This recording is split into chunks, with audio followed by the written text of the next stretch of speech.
And there is a sense in which all of us, I think, could be a little bit more content. No matter our battles, we got a lot of blessings.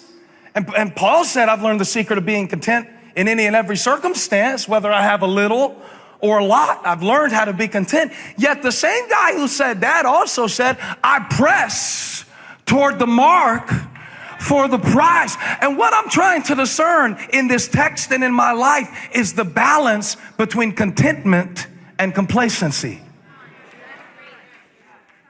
Because on one hand, I want to say, really? You're cramped? Really? Your ancestors had to put up with Pharaoh's whip and you can't deal with close quarters? Really? But on the other hand, I get it. Because when Moses assigned the land, there were only 32,000 of them. Now there's 52,000. They've outgrown the space that was assigned to them. I want to speak to you about growing pains. Growing pains. I feel the spirit of Kirk Cameron coming upon me. I want to speak about growing pains. There aren't many preachers that can put a Drake reference and a Kirk Cameron reference in the same sermon from the book of Joshua in an obscure passage in the 17th chapter.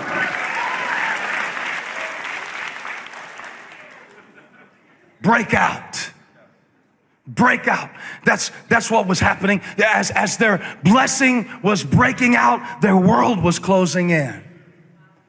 And God will often use discomfort to move you into your destiny. It's possible that the people of Joseph were not griping as much as they were growing. This shoe doesn't fit anymore. And as one church growth expert said, the shoe should never tell the foot how big it can get. And they've come to a point, and maybe you've been at this point, and maybe this is why you've been restless, and maybe this is why you've been tossing and turning, and maybe this is why while you appreciate your life, you sense that there might be something more, and there's gotta be something more, and where you started is not where you wanna stay, because perhaps you have outgrown yesterday's blessing. Can I preach about this? Because you come to a point sometimes where what was handed down to you can't hold you anymore, and it's time to believe God for something more. Do I have anybody in the church today who's believing God for something more in your life? In other words, I don't want to settle where I started. I want God to use me more. I want God to speak to me in deeper ways. I don't want to live off the same 5 Bible verses that I knew when I was 12. I want God to speak to me in hidden places. I want greater insight. I want greater effectiveness. I want a greater sense of purpose. If you're with me, shout more. Shout it again, say more. God is not intimidated by your request for more. Now unto him who is able to do immeasurably more than we ask or imagine. If God didn't want to give you more, he'd have killed you and taken you home already. Shout more. I'm sorry I holler when I preach, Joel. I know I should keep a very steady tone and stay down here in a conversational manner. But when I think about what God has in front of us, and when I consider the promise that it's always more than what's behind me, I feel like it's time for somebody to break out of tight spaces and break out of straitjackets and break out of confinement. Shout more! Okay. And they say to Joshua, well, we say to God, you should have given us more land. Observe the text. I want to teach it correctly because it says that, why have you given us only one allotment? Allotment. Allotment. Allotment. What you have allotted to me doesn't feel like a lot, because I feel like I was meant for more. I want some more. And Joshua, I like him because he does not rebuke them for their ambition, but he reminds them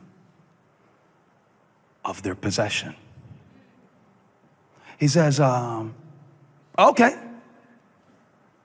if it's like that, if you want more, I just saw you on your feet. You're standing up and screaming about it at some campuses.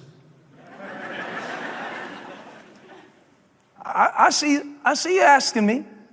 I see you asking me for more opportunities. I see you asking me for more. Okay. All right. Well, if you want more, touch somebody, say, if you want more, if you are so numerous, and if the place where you are, where you done set up, if it's too small for you, and if you're breaking out, because there will come a time in your life, I gotta stay on this point for a minute, where the people that you were positioned with yesterday and the mentalities that they represent will not be an adequate support system for where God is taking you. And what's happening as you're growing into your inheritance, you're growing out of your past. And when you start outgrowing it, you've got to shed some stuff. You got to shed some ways of thinking. Paul said, when I was a child, I spoke like a child. I thought like a child. I understood like a child. But when I became a man, I put away childish things because I'm growing into it. Let somebody say, I'm too grown.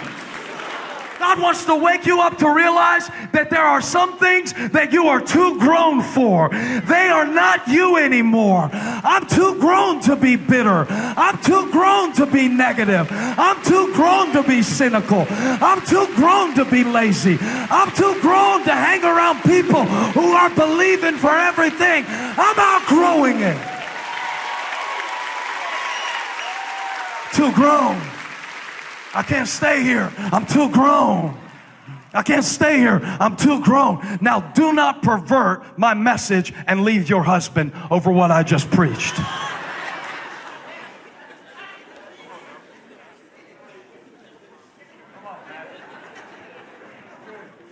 If I were irresponsible, I would stop the message right here and give you a license to leave whatever you think is limiting you. But what Joshua does, he does something very wise, very astute. It shows his experience. It shows his enlightenment. He points out the limiting factors. The limiting factors. When the people approached Joshua, they mentioned these Canaanites, more specifically the Rephites, who are larger in appearance than the Israelites, but not greater in power. I just said a whole lot. I don't think you caught it. They were larger in appearance, but they were not greater in power. What I said about the Rephites, I'm also saying about whatever stands against you today is that it may be larger in appearance, but it is not if you have the Spirit of God, which is a deposit. Ephesians 1:13 and 14, guaranteeing our inheritance, reminding us of our possession. The unlimited Spirit of God lives on the inside of me. But there's Canaanites in the forest. There's walkers in the forest.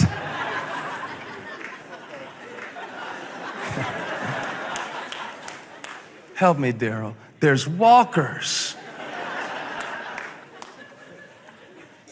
We would push out more, but we'll push out more. It's a lot, Joshua. It's a lot against us.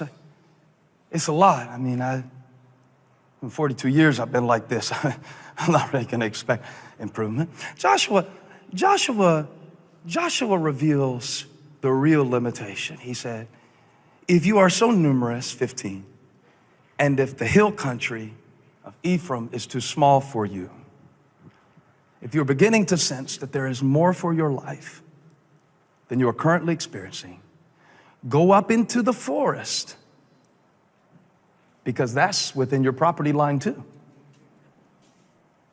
But see, you haven't been able to see the full lot. You've been missing the forest. You are reading my mind. for the trees. I can tell you've been listening to me preach for years when you can call me out like that. You're missing the lot for the little.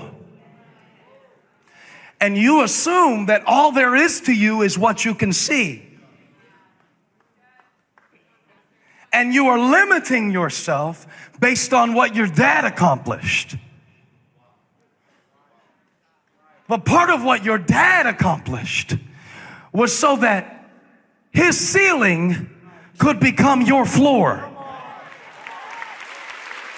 Jesus said, if I go to the Father, greater works will you do in my name. I need to slow down. He said, clear it. This is strange to me. They're complaining about enemies, but Joshua doesn't tell them to defeat their enemies. He tells them to clear their land. Clear it, and its farthest limits will be yours. Clear it. See, there's two parts of your property. There's the part that you're living on, and there's the part that's wooded, and you haven't ever gone into that part because you're scared of what's in there. But the moment you become more convinced about what's in you, then you are afraid of what's against you. You're about to push the limits of what's possible for your life. I don't know how you can sit down while I'm preaching like this. I feel like God's coming through with a chainsaw today and clearing out limitations.